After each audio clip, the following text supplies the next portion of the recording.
Dad, why do we make mockery of people in their living days only to celebrate them in death? Could it be that we appreciate people in retrospect and from a distance, or are we pretentious people by nature? Death softens the ego, and distance makes admiration safe, free of comparison, competition, and accountability. We celebrate those who no longer challenge us. But a true ambassador, even in death, stands among the living, uniting people in celebration through the authority of his words and the quiet power of a disciplined smile. Such an ambassador can polish mega brands like MultiChoice and Fidelity Security, making them the talk of the town. He inspires hope in a world that has forgotten how to hope. William Shakespeare once said, and I quote, "All the world's a stage, and all men and women merely players. They have their exits and their entrants, and one man in his time plays many parts." Close quote. This famous quote strikes a chord. In his poetic mind, the Shakespeare suggests that amongst the many, there is one who stands apart, a man who rises above the ordinary, leaving a mark that cannot be ignored, a man whose presence, words, and actions shape the stage itself. I mean a man like David Sejobe. The name David Sejobe may not be synonymous with fame or fortune, nor is it chronicled in historical archives or encoded in modern AI algorithms. No streets, townships, or landmarks bear his name.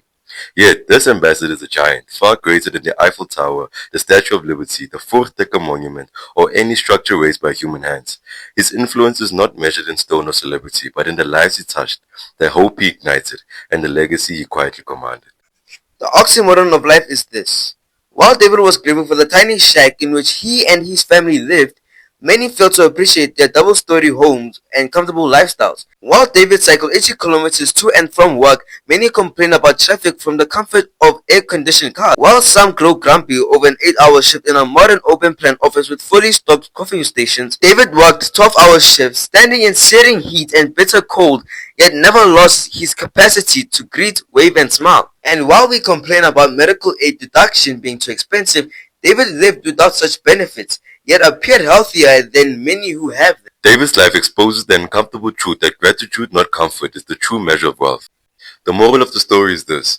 True ambassadors like David are rare, few, and far between. Not all ambassadors come draped in polished tuxedos, speaking flawless Cambridge English, or seats in corner office on the top floor. Some wear security uniform, carry a mop as a janitor, some carry tea trays or manage the garden landscape. They dwell in the lowest echelons of workplace hierarchy, often overlooked and underestimated, yet their influence reverberates far beyond the streets of Randburg. It is these quiet legacies, unassuming figures who shape culture, inspire hope, and leave legacies that no title, accolade, or plague can ever fulfill. One cannot help but wonder, will MultiChoice one day name its bridge the David Sejobe Bridge? Will the Department of Human Settlements honor him by naming the Lenasia South Informal Settlement David Sejobe Village?